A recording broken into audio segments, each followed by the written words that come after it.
Sí, CSPPT. Ok, entonces empezamos. El tema que me han encargado de revisar es insuficiencia respiratoria, un poco de la fisiopatología y la clínica.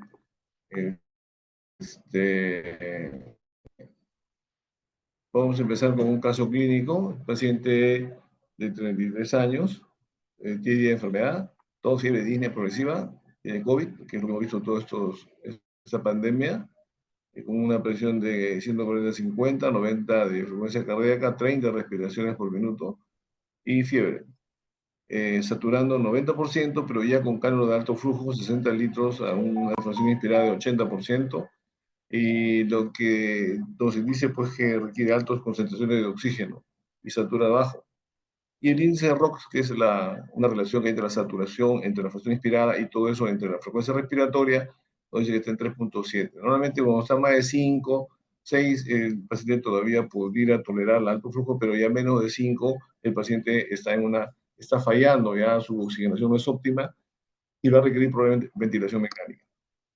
Este paciente está con taquipnia, tiene 30 respiraciones, que hace que se vaya fatigando, y con uso de músculos accesorios de la respiración, o sea, uso de intercostales, de escaleno, de esternocleidomastoideo. Y lo que hay es estertores o hay sucrepitantes en ambos campos pulmonares, ¿no? Está taquicárdico, está despierto, lúcido, orientado, con un grado de 15.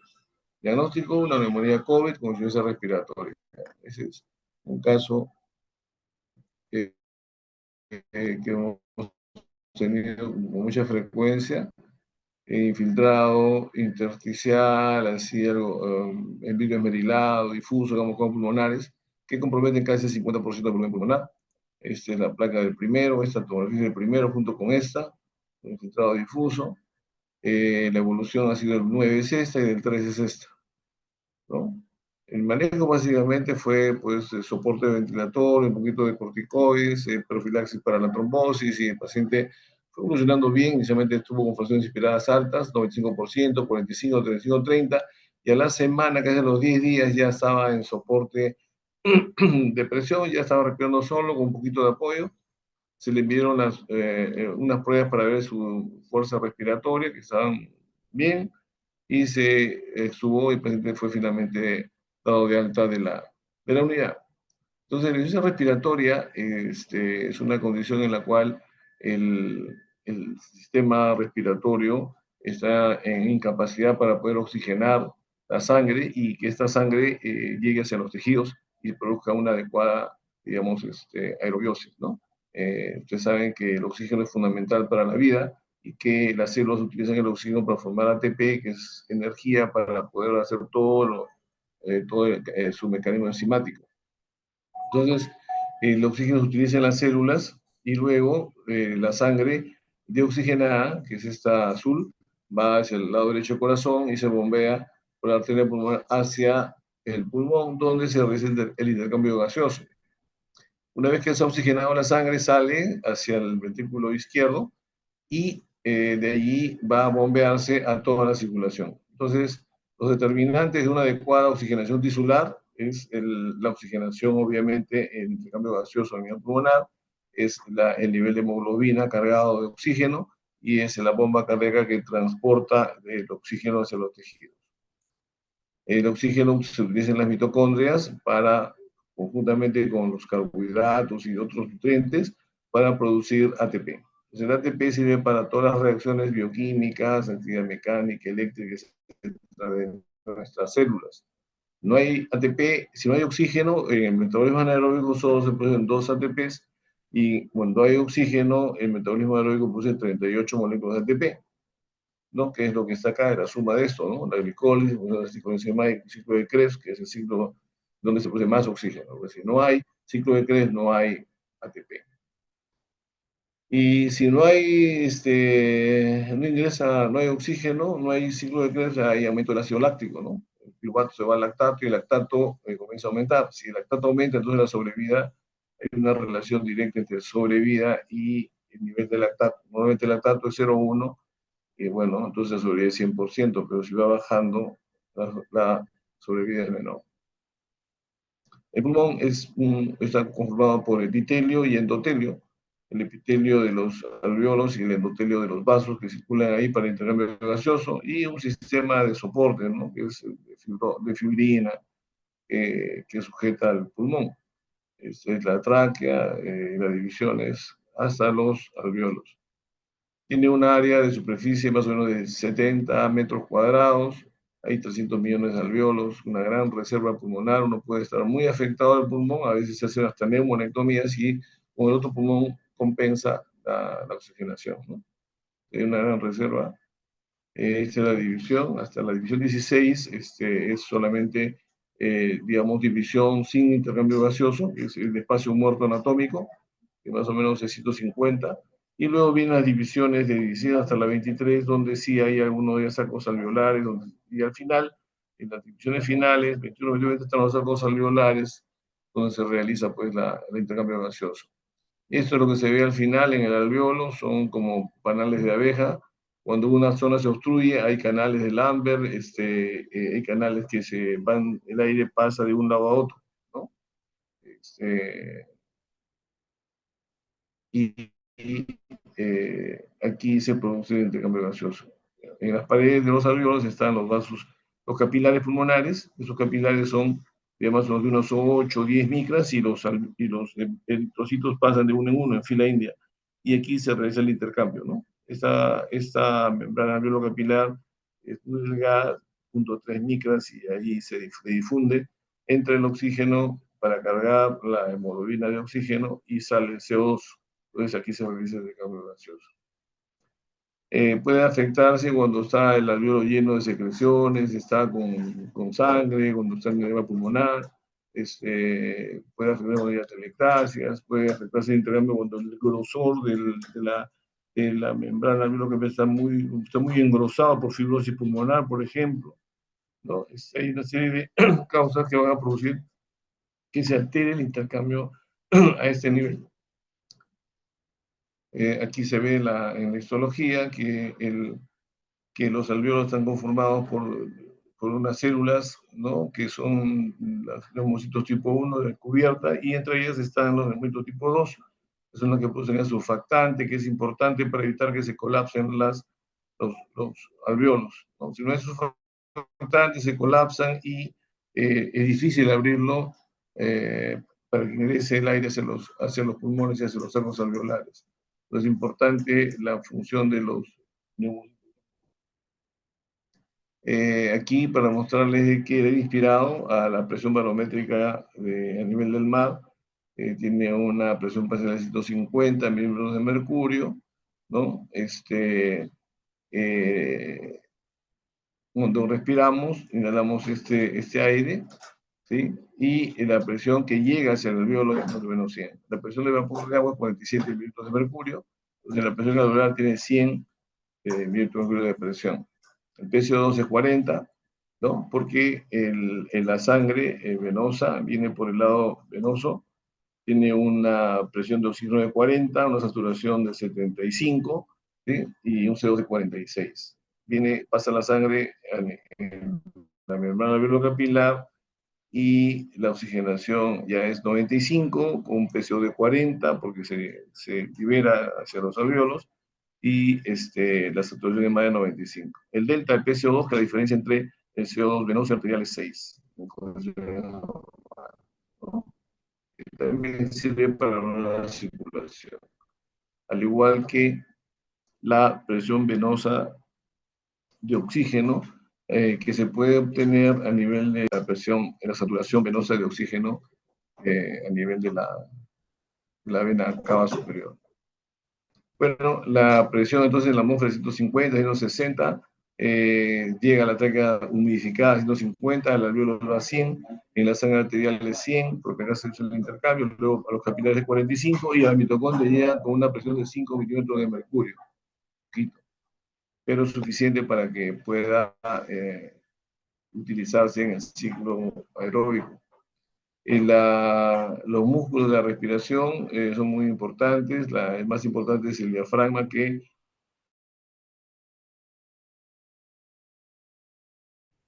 es el que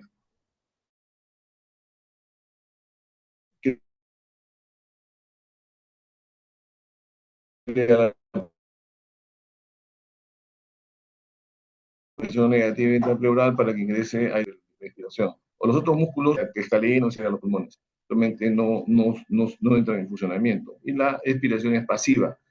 Como el pulmón es elástico, la expiración es pasiva. El aire que entra, el pulmón se vuelve a su volumen normal y se produce la expulsión del aire. En condiciones de que hay una obstrucción en la vía aérea, un EPOC, un asma, pues quiere botar, utiliza los intercostales internos y los músculos rectos del abdomen, ¿no? Para tratar de empujar y botar el aire. A veces eso es contraproducente porque al aumentar la presión intratorácica, los bronquios pequeñitos se cierran y hay un atrapamiento de aire y no permiten la salida del aire, ¿no? Entonces eso no es útil en esos casos. Bueno, acá está el diafragma que permite que el tórax se expanda y la disminución, digamos, cuánto eh, se contrae, se engruesa y cuánto se desplaza, determina también que el diafragma está funcionando adecuadamente, ¿no? Normalmente cuando se produce la inspiración, el diafragma se contrae, ¿no? Y baja hacia la cavidad abdominal, entonces el tórax se expande y el abdomen también.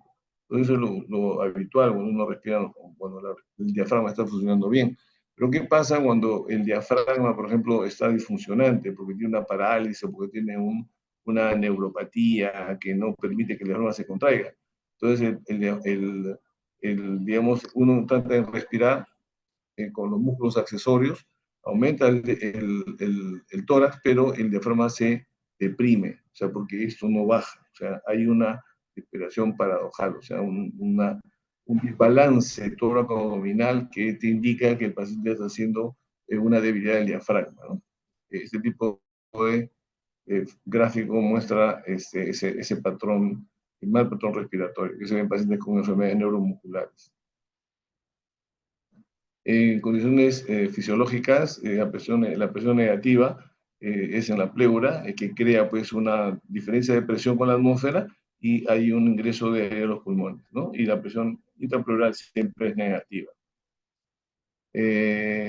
Lo que determina el ingreso de aire a los pulmones es la presión transpulmonar, que es la diferencia entre la presión del alveolo y la presión pleural, ¿no? Esa es la presión transpulmonar, y acá lo vamos a mirar. Aquí tenemos el tórax que trata de retraer, digamos, hacia afuera el pulmón, y el pulmón que es elástico que se trata de ir trata de cerrar o trata de eliminar el aire y achicarse. Entonces hay unas fuerzas que se oponen. Entonces, para que entre aire al pulmón, este es al final de una inspiración.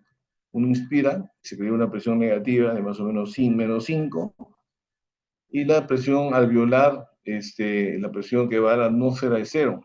Entonces la presión transpulmonar es la presión alveolar menos 5, menos la presión, digamos, la presión pleural.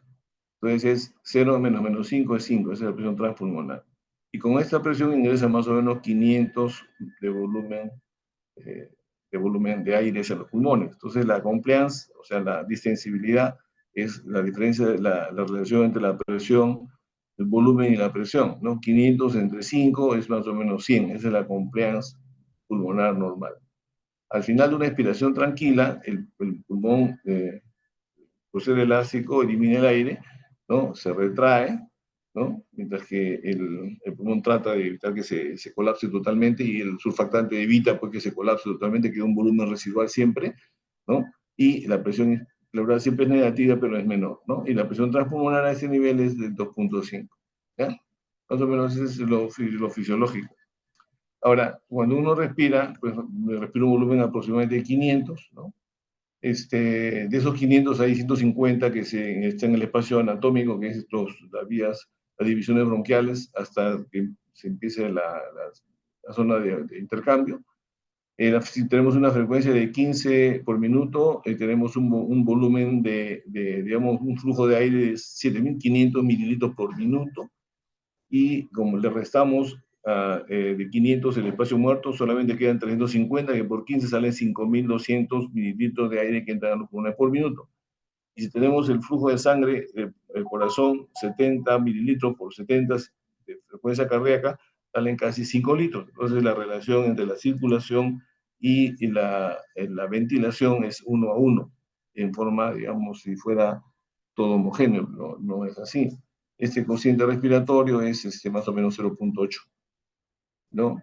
¿Por qué? Porque en el pulmón, cuando el paciente está en posición de pie, las zonas apicales están más ventiladas que perfundidas, ¿no? La circulación es mayor hacia las bases que hacia arriba. Entonces, hay más ventilo perfusión arriba. El BQ es 3,3. Y en abajo, en la zona de las bases, hay menos ventilación, pero hay más circulación. Entonces, vean ustedes que hay una inequidad en la ventilo perfusión en condiciones fisiológicas. En condiciones patológicas, si hay una neumonía, si hay una trombosis pulmonar, si hay una bronquiectasia, si hay una obstrucción, una ama bronquial, etcétera, la inequidad va a ser bastante, digamos, diferente. Eso no es como que no va a entrar aire, ¿no? Hay zonas que no circula, entonces va a haber áreas digamos, de inequidad y se va a tratar el pulmón de compensarse, y cuando no se puede compensar, entonces requiere soporte ventilatorio, oxigenatorio y después ventilatorio, ¿no? La circulación pulmonar, también, como ustedes pueden ver, hacia las bases es una perfusión continua, una circulación es mayor. Hacia la zona media del pulmón es intermitente, y en la zona apical casi no pasa porque el alveolo está dilatado, está distendido y obstruye la circulación. O sea, hay menos circulación arriba y abajo hay más circulación, ¿no? Esas son las zonas que llaman de circulación de 1, 2 y 3.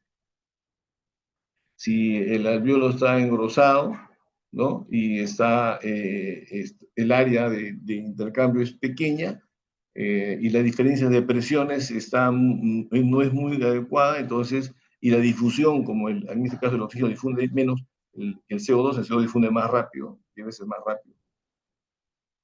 Entonces, se ve afectado en estos casos y el engrosamiento del de la membrana alveolo-capilar hace que pudiera haber también problemas de la difusión. Pero esta condición, que es una fibrosis pulmonar avanzada, es lo menos frecuente en la práctica clínica, ¿no? El otro es aproximadamente en condiciones normales, ¿no? Sin fiebre, sin taquicardia, sin estrés, es 0,75 segundos. O sea, es lo que demora la sangre en pasar por los capilares y oxigenarse. La oxigenación ocurre digamos, en 0,25 segundos. O sea, hay eh, un casi 0,50 segundos que, digamos, de exceso de tiempo, ya la oxigenación está completa a nivel de la sangre. En pacientes con fibrosis pulmonar,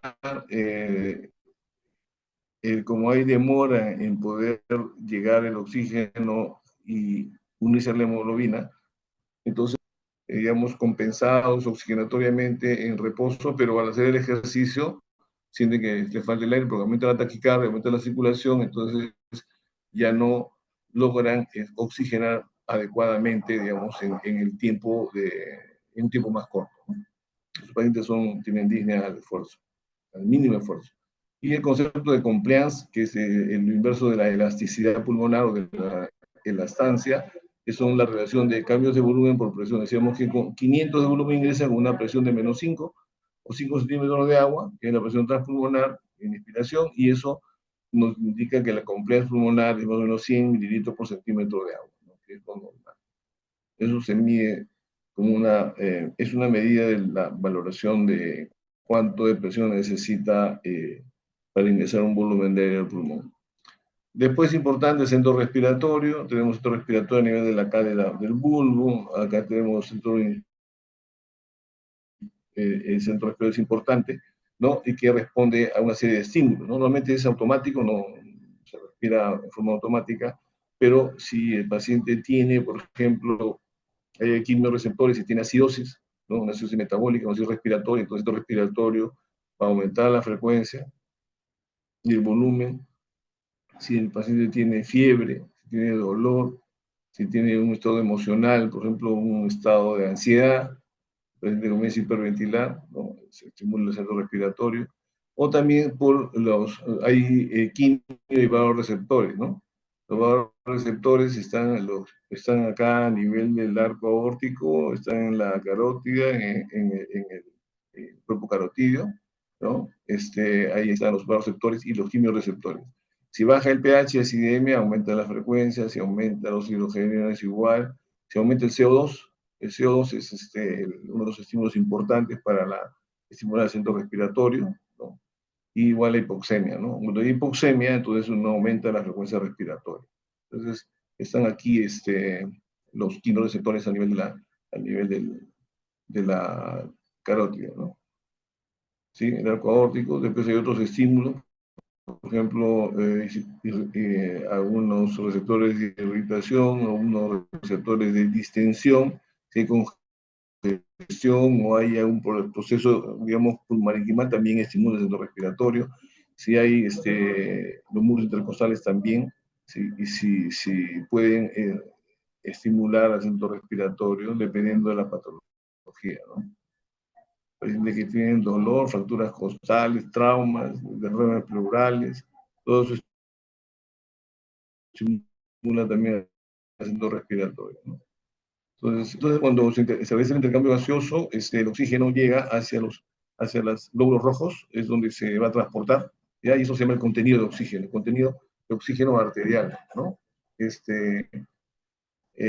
este contenido de oxígeno arterial que se va unido a la hemoglobina, acá en la hemoglobina va el oxígeno.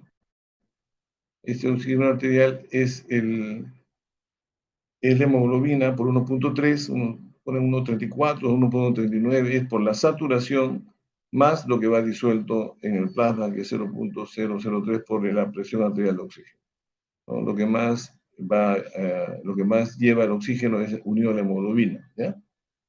Bien, entonces aquí tenemos que la hemoglobina puede cambiar de posición hacia la derecha o la izquierda en función de algunas alteraciones fisiológicas, por ejemplo, el aumento de hidrogeniones, una caída del pH, un aumento del PCO2, un aumento de la temperatura, un aumento del 2,3-fosfoglicerato, y algunas hemoglobinopatías desvían la curva hacia la derecha. ¿Y eso qué significa? Si esta es la curva normal, ¿no? El hecho de ir hacia la derecha quiere decir que suelta más oxígeno hacia los tejidos, el PO2 va a ser mayor. Pero ¿qué pasa si es al revés? El paciente, por ejemplo, tiene hipotermia, ¿no? Hipotermia, entonces o tiene un PCO muy bajo, tiene alcalosis respiratoria, y el pH está bajo, entonces el oxígeno se pega a la hemoglobina y suelta menos oxígeno hacia los tejidos. Entonces, si tengo un paciente que es posoperado de una cirugía de varias horas y sale hipotérmico, y tiene problemas respiratorios, necesito calentar al paciente para que la hemoglobina, la curva se desvíe hacia la derecha, para que suelte más oxígeno hacia los tejidos, hacia las células que necesitan, ¿no?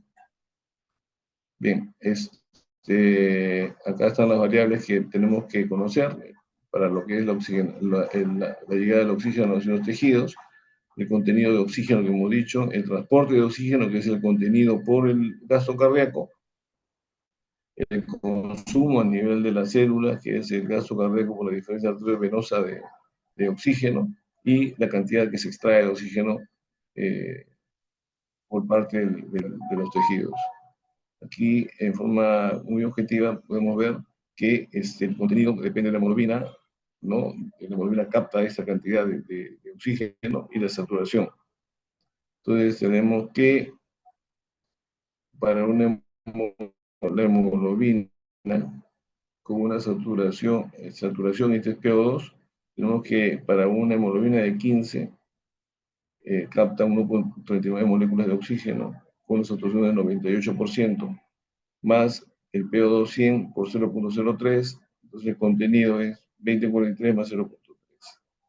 Entonces vean ustedes que el contenido de oxígeno en la sangre arterial depende de la hemoglobina, ¿no? Y del nivel de la saturación de oxígeno, ¿sí? Y lo que va disuelto es poquito, casi nada. Pero todo depende de la saturación y de la hemoglobina.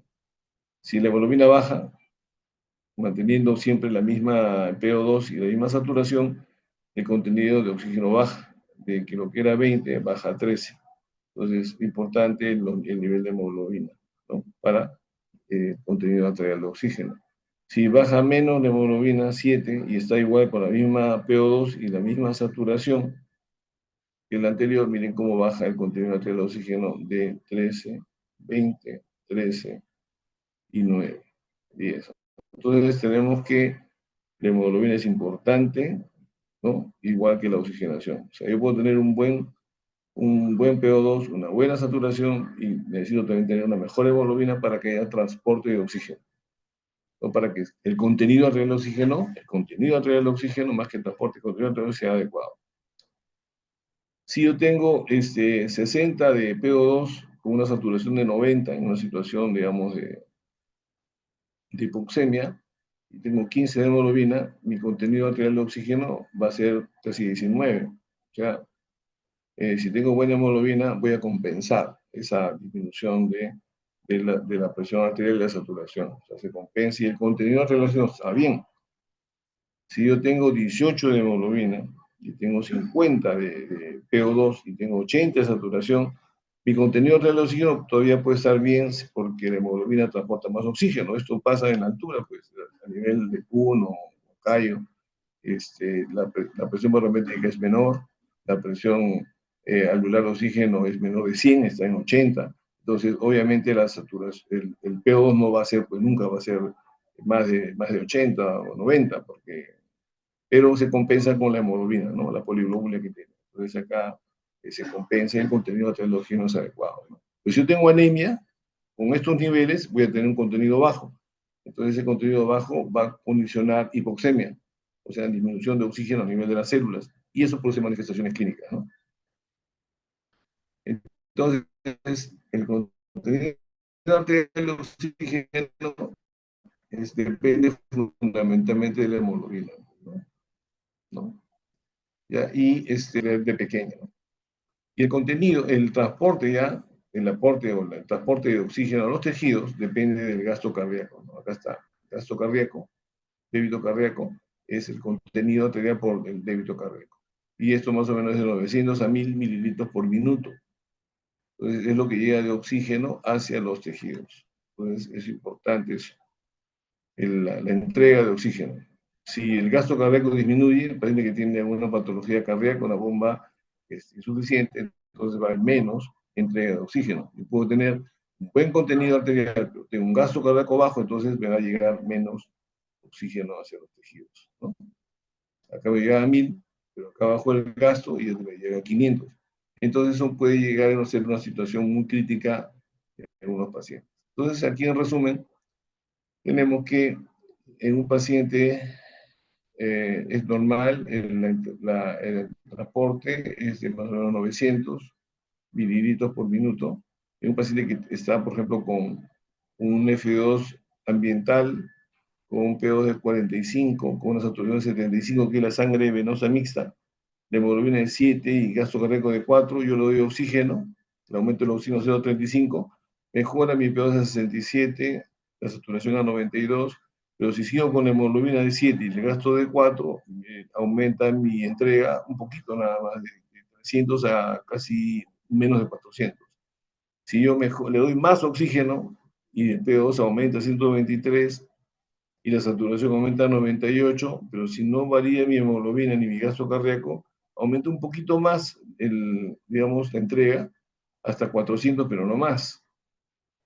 Pero si yo aumento los niveles de hemoglobina, ¿no? Manteniendo lo anterior, sin variar el gasto cardíaco, entonces mejoro mi entrega de oxígeno a 600. Pero si yo mejoro el gasto cardíaco, entonces mejoro mi entrega a casi 800 o 900. Entonces, es importante los determinantes, pues, de una adecuada entrega de oxígeno en los tejidos, no solamente la oxigenación, sino es el nivel de hemoglobina y el nivel de gasto cardíaco que tiene el paciente, ¿no? Entonces, y el consumo es el gasto cardíaco por la diferencia del contenido arteriovenoso de oxígeno, ¿no? Que es más o menos 250 mililitros. Normalmente tenemos un exceso de oxígeno que nos llega, tenemos gran cantidad de oxígeno para nuestras actividades cotidianas, pero si tenemos un paciente que está en shock, que está en estrés, está séptico, tiene una hipertiroidismo, tiene una pancreatitis grave, entonces la demanda de oxígeno son mayores. Y si este nivel de entrega de oxígeno no es suficiente, entonces va a llegar a un punto crítico donde va a haber hipoxemia, ¿no? Entonces es importante reconocer este punto mejorar eso para evitar hipoxemia. Si hay hipoxemia, entonces comienza a haber aumento de acidosis láctica, comienza a haber manifestaciones a nivel, eh, digamos, de órganos. Puede haber falla renal, falla hepática, eh, y la disfunción cardíaca, ¿no? O sea, y compromiso neurológico, porque el cerebro requiere oxígeno, o sea, hay encefalopatía. Es importante que haya buen nivel de entrega de oxígeno, ¿no? Que compense la demanda. Bien, entonces, una de las formas de saber cuál es, si el consumo es adecuado es midiendo la saturación venosa mixta, ¿no? Si normalmente es 75, hemos dicho la saturación, y la presión de oxígeno de la sangre venosa mixta es 40. Si esto disminuye, nos indica pues de que hay problemas digamos, se está extrayendo más oxígeno de la sangre que llega. Entonces, como que no hay una adecuada circulación, ¿no? Entonces, eso es una evidencia de que el paciente tiene una inadecuada entrega de oxígeno en los tejidos. Entonces, tenemos que mejorar la circulación, mejorar la bomba cardíaca, ¿no? Porque hay un gasto cardíaco disminuido. Entonces, eso nos sirve. Nosotros utilizamos la saturación venosa central, del catéter central que entra por la yugular a la vena cava, sacamos una muestra. Si es más de 75, entonces quiere decir que la estación es normal, el aporte de oxígeno es mayor que la demanda. Si la saturación venosa central está menos 75 y más de 50, hay una estación compensatoria, porque hay una inadecuada circulación, pero está jalando, saca más oxígeno. Entonces decimos, oye, está extrayendo más oxígeno, probablemente hay problemas, la demanda de oxígeno está aumentada y probablemente el aporte está disminuido y hay que mejorar la entrega, mejorando la hemoglobina, mejorando el gasto cardíaco. Y si esto es menos de 50 y más de 25, ya es una extracción cada vez mayor, empieza la acidosis láctica y el aporte de oxígeno está mucho menor que la demanda, ¿no? Y obviamente si esto disminuye, hay acidosis láctica y muerte celular. Entonces, eso es en cuanto al oxígeno, en cuanto a la ventilación alveolar, que tiene que ver con el PCO2, que hemos dicho que tiene que liberarse, depende de la producción de CO2 y depende de la ventilación alveolar. Entonces, hay una relación indirecta. Yo ventilo más, entonces el CO2 va a bajar. Si yo ventilo menos, el PCO2 va a aumentar. Entonces, depende de la ventilación. La producción de CO2 es más o menos 200, 250 litros por minuto, ¿no? Y la ventilación alveolar es el volumen tidal menos el volumen de espacio muerto por la frecuencia respiratoria. La presión alveolar es aproximadamente igual a la presión arterial de CO2. Entonces acá tenemos esta gráfica que muestra muy claramente que en condiciones normales tenemos un PCO2 de 40, con una ventilación normal, y un PO2 de 90, que es una sometida normal. Pero si yo comienzo a hipoventilar, o sea, por ejemplo, se toma una anestesia y el paciente no está adecuadamente ventilado, no deja de respirar, entonces una intoxicación por opiáceos, oxidantes, entonces el paciente hipoventila y el peso comienza a aumentar a 80. Y la, la presión arterial comienza a disminuir. Entonces, en este caso hay hipoventilación, hay aumento de CO2 y hay hipoxemia. Pero la gradiente arteriológica es normal. Cuando hay condiciones de hipoventilación, la gradiente es normal, porque solo se debe a hipoventilación. Si tenemos que el paciente hiperventila, solo hiperventila y el PCO2 de 40 baja a 20, el PO2 va a subir a 115, ¿no? Entonces hay una relación así inversa entre el PO2 y PCO2, ¿no? Es un paciente de hipohiperventila, ¿no?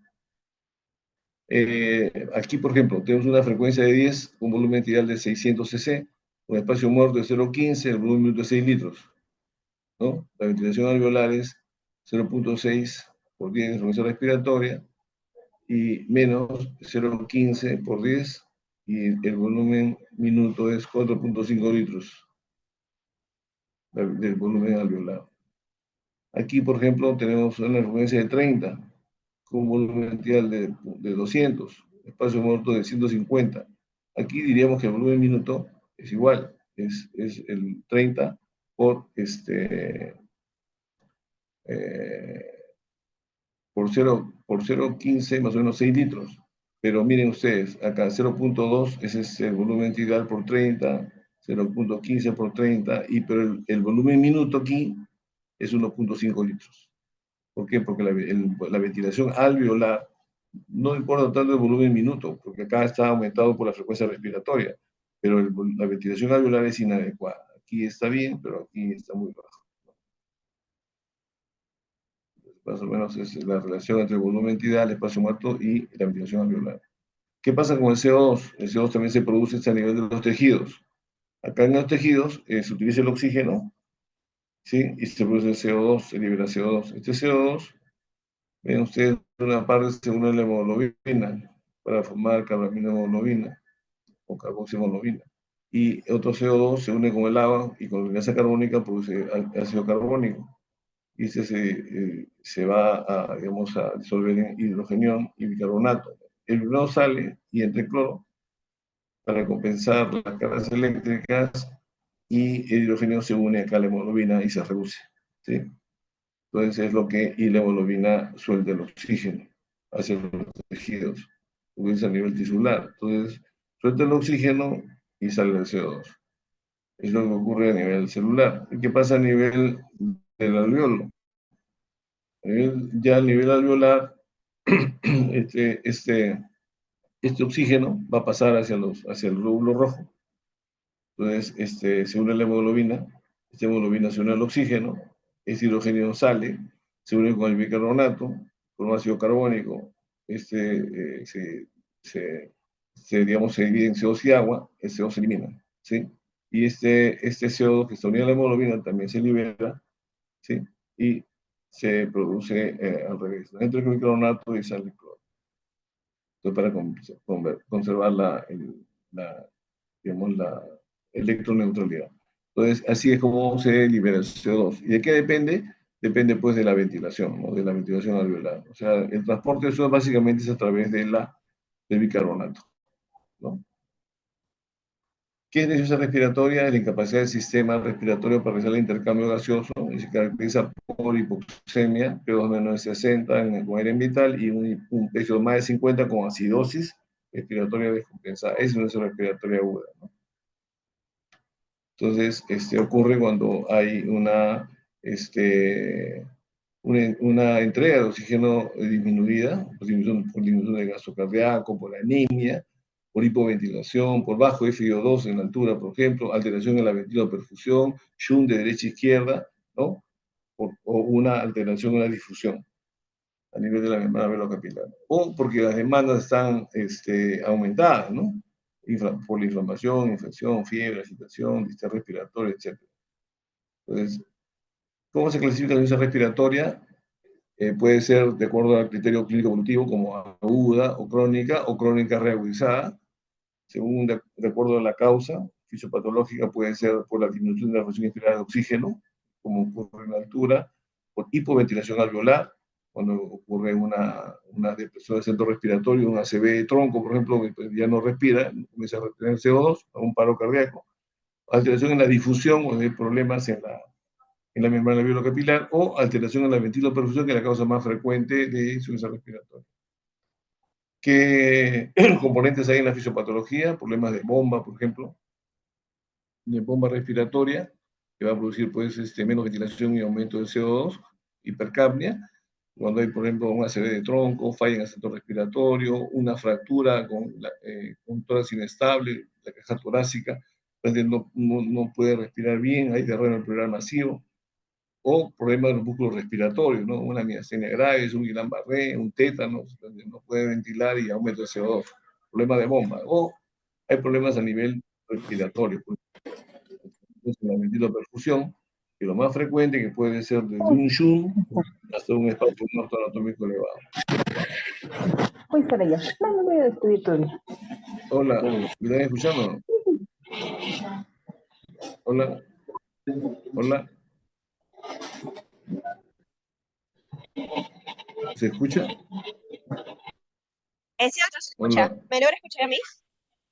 Sí, se escucha. sí, sí, seguimos, Sí, doctor, por favor. seguimos, Sí, doctor. ya, ok.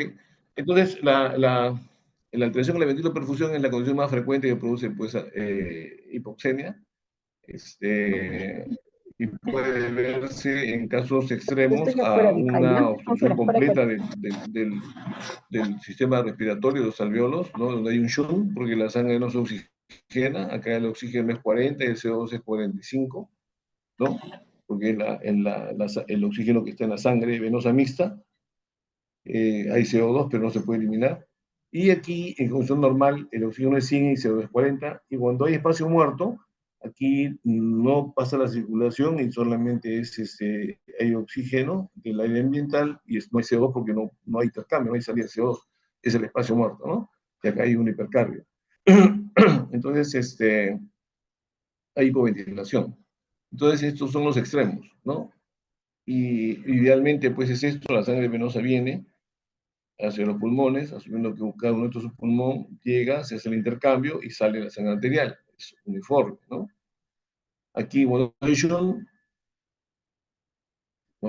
aquí esta zona del pulmón o el alveolo prácticamente está obstruido, o sea, puede ser que haya una neumonía, un edema pulmonar, una hemorragia alveolar, o está obstruido, o sea, porque prácticamente no funciona este alveolo. Entonces la sangre viene, esta sangre desaturada se mezcla con la sangre de las zonas que están oxigenadas y sale una mezcla, digamos, con hipoxemia, ¿no?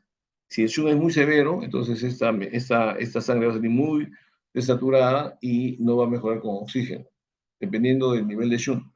Normalmente un shunt fisiológico de 3-4%, pero hay shunt de 30, 40, 50% cuando hay una neumonía severa, por ejemplo, y en esos casos se requiere soporte ventilatorio. Aquí el espacio muerto es cuando llega la sangre venosa a un área donde aquí se oxigena bien, pero aquí no, está obstruido, ¿no? Entonces aquí ventila, pero no hay perfusión. Entonces este es el espacio muerto, ya no anatómico, sino fisiológico, ¿no? O sea, hay una tromboembolia pulmonar, por ejemplo, ¿no? La sangre viene para acá.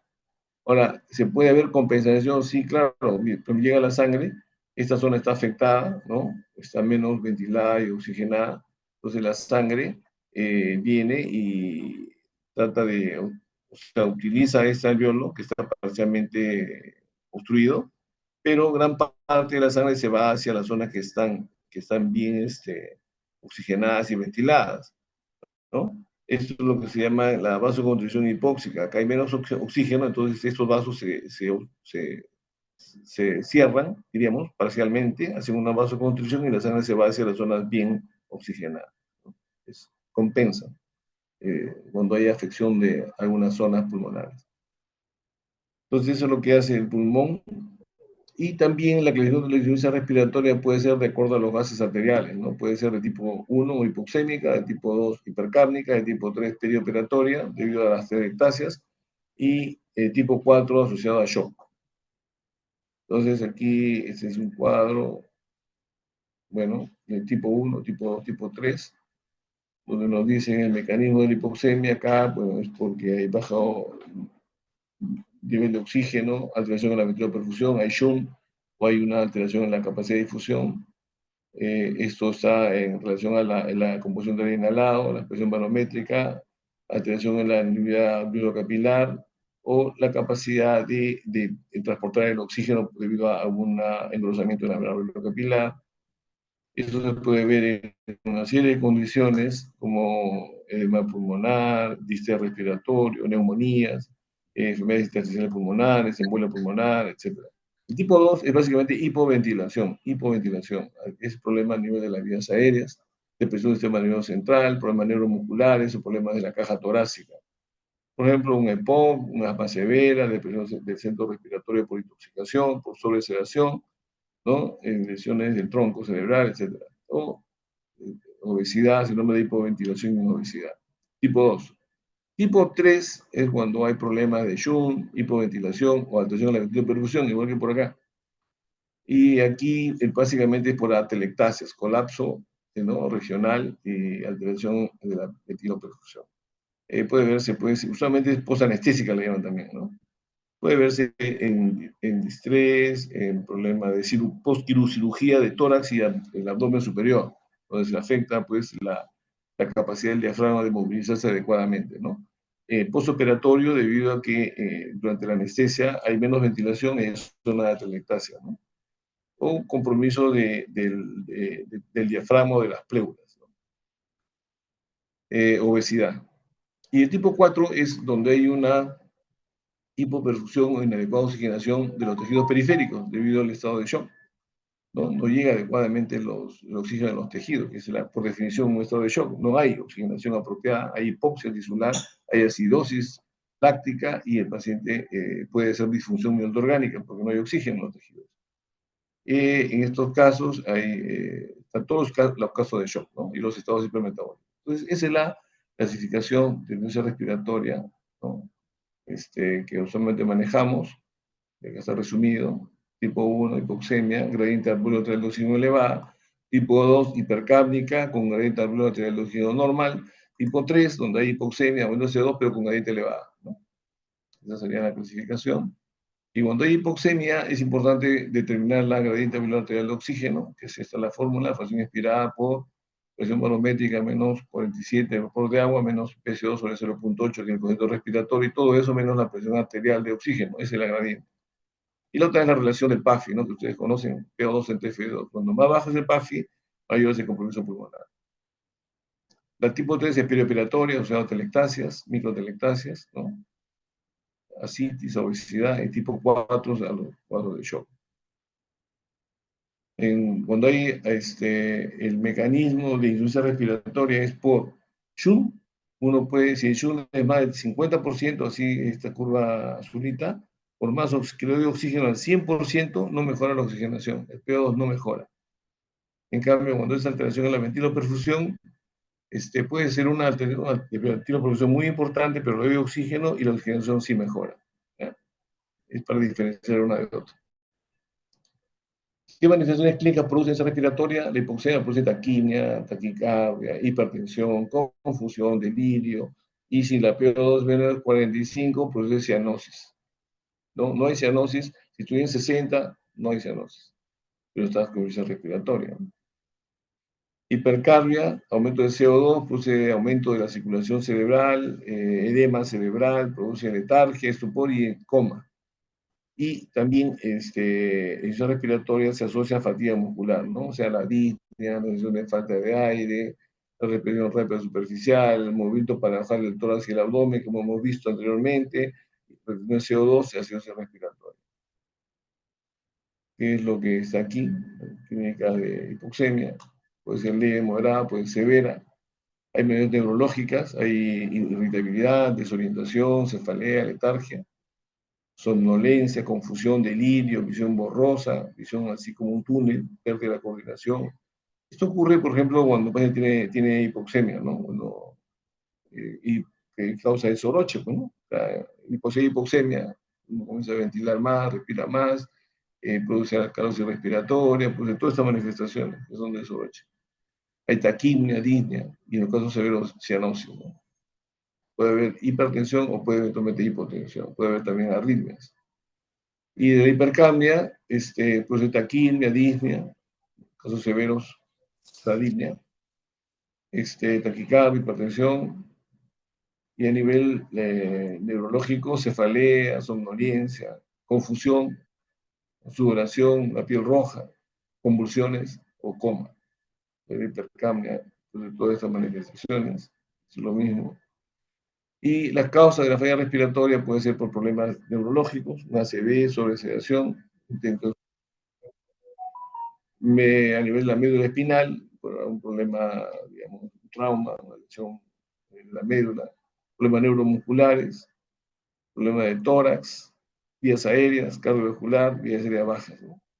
Si falla en uno de estos niveles, se puede usar respiratorio. Por la cara del sistema nervioso puede ser por poliomelitis vulvar. En los años 50 hubo una epidemia de poliomelitis vulvar en Dinamarca y con polio vulvar, y hubieron pacientes con esa respiratoria que estaban mal intubados y lo ventilaban con una bolsita de ambú, con una bolsita para poder ventilarlo, porque se podían morir, ¿no? Era un problema básicamente ventilatorio, poliomelitis vulvar. Y hubo esa epidemia, y a partir de esa epidemia se comenzaron a usar los ventiladores. Primero eran a presión negativa y después los ventiladores a presión positiva. Ahí fue el inicio de la ventilación mecánica, diríamos. Sobredosis de drogas, síndrome de hipoventilación alveolar central, depresión anestésica, posoperatoria, depende de que lo operan. En el recuperación pueden hacer y requieren pues soporte ventilatorio, ¿no? O sea, ACVs, traumas cerebrales, etc. A nivel de la médula espinal, Guillain-Barré, trauma vértebromedular, poliomielitis, esclerosis arterial amiotrófica, al sistema neuromuscular, miastenia, tétanos, botulismo, esclerosis. Aquí esos son dos casos que quería mostrarles, son dos jóvenes de 16 y 15 años creo. Esta niña tenía miastenia gravis, ¿no? Tiene acá su cicatriz, le hicieron timpectomía, tuvo como 4 episodios de insuficiencia respiratoria. Aquí está con BNI, pero falló y tuvo que estar intubada. Y este niño que 15 años de Huaraz, que vino por insuficiencia, por un Guillain-Barré con una polineuropatía axonal difusa y cuadriplegia, totalmente cuadriplegia, lo que voy a el ojito, pero siempre alegre, siempre contento y que mejoró después de 3 meses, se hizo traqueostomía, pero después de 3 meses mejoró su función y se fue a Huaraz. Entonces son condiciones que producen insuficiencia respiratoria, ¿no? El tipo 2, el problema de tórax y pleuro, distrofia, obesidad masiva, escoliosis, debía ser epiglottitis, adenoides. A nivel cardiovascular, era por cardiogénico, tromboembolia, embolismo graso. Este caso es un paciente, como decía, mórbida, que ingresa en accidente de apnea de sueño y hace una infección respiratoria aguda y tromboembolia pulmonar. O sea, no solamente es una causa. Este paciente, un señor de unos 60 años, antecedentes de hipertensión, mucha obesidad mórbida, un índice de masa corporal de 60, pesaba 140 kilos, apnea de sueño, de base, psoriasis, bueno, viene porque una semana, somnolencia, disnea, hipoxemia, ¿no? Y llega con una saturación de 90, 96 con oxígeno, con una frecuencia de 30. Bueno, se le hace una gasometría y tenía un pH de 7,1, estando con un FO de 70, 0,70, un PO2 de 133, un PCO2 de 135, el PCO normal es 40. Con eso paciente estaba pues soporoso, tal vez sí, cuando llegó se permitió que tenía un ACV y se le hizo una tomografía cerebral, no tenía ACV, todo era el nivel de CO2 elevado que producía narcosis por CO2, depresión depresión del sensorio. El PAFI era 190, que estaba abajo, y el bicarbonato 45. O sea, el bicarbonato ha subido en forma importante de 24, ha subido a 45, ha subido casi 20. Entonces, y el peso desde el punto de vista respiratorio y oxigenatorio. Esta es su placa de ingreso de tórax, había un infiltrado en ambas bases. Se hace una tomografía, se ve que hay infiltrado bilateral. Se le hace una angiotomografía y tenía un émbolo a nivel del tronco derecho. O sea, ¿qué tenía? Tenía una neumonía, salió que tenía una parainfluenza, además tenía una tromboembolia, y tenía apnea de sueño, una obesidad mórbida, ¿no? Entonces, tenía varias cosas. Entonces el paciente, el gordito, está en ventilación mecánica, y ese paciente, después de un mes que estuvo en ventilación, ya está con traqueostomía, con su cano alto flujo, haciendo la señal de que está mejor. Después pasó un par de semanas más, se sacó la cánula de traqueostomía y se fue de alta. Entonces, ahí son pacientes que tienen varias cosas, ¿no? No solamente es una patología, ¿no? Y a nivel vías aéreas bajas, pueden haber pues aspiración, neumonía aspirativa, sepsis, asma, EPOC, fibrosis quística, estrés a nivel del pulmón. Este paciente, por ejemplo, es un joven de 25 años que llega con insuficiencia respiratoria, ¿no? Que requiere ventilación y posición prona, tiene estas lesiones en la piel, así, múltiples en zona de la cara, acá está la oreja, atrás de la oreja, múltiples. Es un sarcoma Kaposi, es un paciente con HIV en targa que viene con este pulmón. Entonces uno dice, tiene insuficiencia, tiene un SIDA y tiene una neumonía por hemorcitis. Sí, salió hemorcitis, hizo un aspirado traqueal y salió hemorcitis girovecina en PCR. Pero además tenía citomegalovirus, ¿no? citomegalovirus y una infección bacteriana asociada. Entonces requirió de medicación múltiple, ¿no? Paracetamol, ganciclovir, para el nemocit, cotrimoxazol y antibióticos para las bacterias. Fue mejorando, un poco de corticoides para bajar la inflamación y el paciente se extuba y bueno, está de alta de UCI, ¿no? Salió de alta, se le extubó. Bien, entonces hubo una evolución favorable. El 30 de diciembre hasta el 15 de enero, en 15 días, bajó la inflamación, todo el proceso. Todavía queda infiltrado, pero el paciente oxigena bien. Bien. Entonces, esa respiratoria es una condición frecuente que se ve en la hospitalización, especialmente en las áreas críticas, en las emergencias. Hay que sospechar el diagnóstico. Para confirmarlo se pide una gasometría para definir qué tipo es gasométricamente, tipo 1, tipo 2, mixta. Hacer una valoración completa, una historia clínica, el examen, placa de tórax, una tomografía, una angiotomografía si fuera necesario, pedir los laboratorios, los cultivos, ¿no? O si no, también los estudios virales, hisopados, para estudios moleculares, que sea de hemocystis y de bacterias y virus, ¿no? Entonces, es lo que se hace usualmente y se inicia una cobertura empírica, ¿no? Si es un COVID, se maneja básicamente, no se da antibiótico, pues, ¿no? Salvo que haya sospecha de infección, pero es solamente el COVID, como el caso que vimos al inicio, ¿no? Se maneja el soporte ventilatorio, oxigenatorio, y luego solito va desapareciendo, va mejorando. Bien, entonces, descartar que haya enfermedad cardíaca, ¿no? Hay pacientes que vienen con pulmón blanco, dice, es una neumonía, ¿no? Es una insuficiencia cardíaca, entonces hay que descartar que sea, si el pulmón está blanco, o es cardíaco o es respiratorio, hay que descartar la parte cardíaca. ¿Cómo lo hacemos? Hay que evaluar, pues, la función cardíaca, se hace una ecocardiografía para ver la función ventricular, ¿no? Si está bien, no hay difusión sistólica ni diastólica, entonces el problema es pulmonar. Siempre va de la mano, hay que ver las dos cosas, pulmonar y cardíaco. No pueden ser las dos, en vez de tener una neumonía y tiene insuficiencia cardíaca, ¿no? Con congestión, con un ProBNP elevado y disfunción en la ecocardiografía, pero tiene una neumonía asociada, o sea, aspirado. Entonces, bueno, presencia de tóxicos, trauma. Entonces, de acuerdo a la historia clínica, uno puede sospechar. Por ejemplo, si tiene tos, esputo y secreciones purulentas y tiene roncus, estertores y sibilancias, uno puede pensar que tiene pues una bronquitis infectada, ¿no? Una neumonía. Si tiene dolor torácico, pleurítico, una neumonía, ¿no? Si tiene inicio súbito de disnea, ¿no? Y la ocultación es normal, no hay signos, digamos, no hay edemas, este, y hay posibilidad de que tenga algún problema de una trombosis venosa en miembros inferiores, ¿no? Puede ser una embolia pulmonar, ¿no? Secundaria, una trombosis venosa profunda.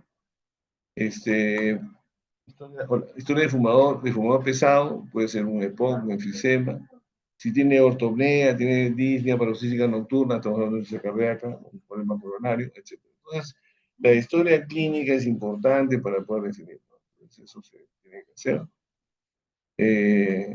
Ahí se piden, como digo, de primera intención los gases, tonitos, placas de tórax, si es necesario tomografías, hemograma, examen de esputo, gran, cultivos, y ya no se pide escáner, no se pide solo angiotemia, ¿no? Que es lo más práctico, más rápido. Bien. Esto quería mostrarles, bueno, eso no, eso es para intención mecánica, es otro caso que quería mostrarles. Una niña de 3 años, miren. Una niña de 3 años llega a la unidad intensiva por insuficiencia respiratoria. ¿Quiere tener un pulmón blanco? Bilateral. Entonces, se plantea una neumonía, se le hacen los estudios para virus, un FIMA-RAE para virus y bacterias, y sale que tiene Bordetella pertussis, tiene un coronavirus, que no es el N19, y tiene un metaneumovirus. Entonces, tiene una neumonía viral bacteriana. Perfecto. Entonces, insuficiencia respiratoria, aquí la niña está pues prácticamente agotada, una frecuencia altísima, 160, está en falla respiratoria, que hace el médico intensivista pediátrico que la preoxigena, la intuba, ya está intubada, la pone en ventilador, está en ventilador ya. Bien, una muy severa. Es en el hemograma, ¿Y qué encuentran? Encuentran hemoglobina de 9. Doctor, disculpe, Ay, quiero hola. comenzar la otra. ¿Me escucha, Ya, sí, sí, te escucho, ya. doctor? Entonces termino. Bueno, ya, termino. Bien, entonces esta paciente lo que tenía es una leucemia aguda, ¿no? Con 70% de blastos y se le da un tratamiento para la infección que la paciente logra mejorar, mide su placa después de más o menos 2 semanas, después sale el ventilador y está despierta buscando alto flujo y la condición mejora. Y solamente para terminar, que hay pacientes que pueden estar con desaturación, con esa respiratoria, pero son pacientes que están en un estado terminal, ¿no? Esos pacientes ya no se les ventila, ¿no? Simplemente se en estado terminal. Entonces, bueno, esto es lo que quería comentarles sobre lo que es usar respiratoria. Ok, creo que estamos en hora, ¿no? Sí, doctor, muchísimas gracias por la ponencia. Ha sido Ok. una ponencia muy, muy interesante. Si algún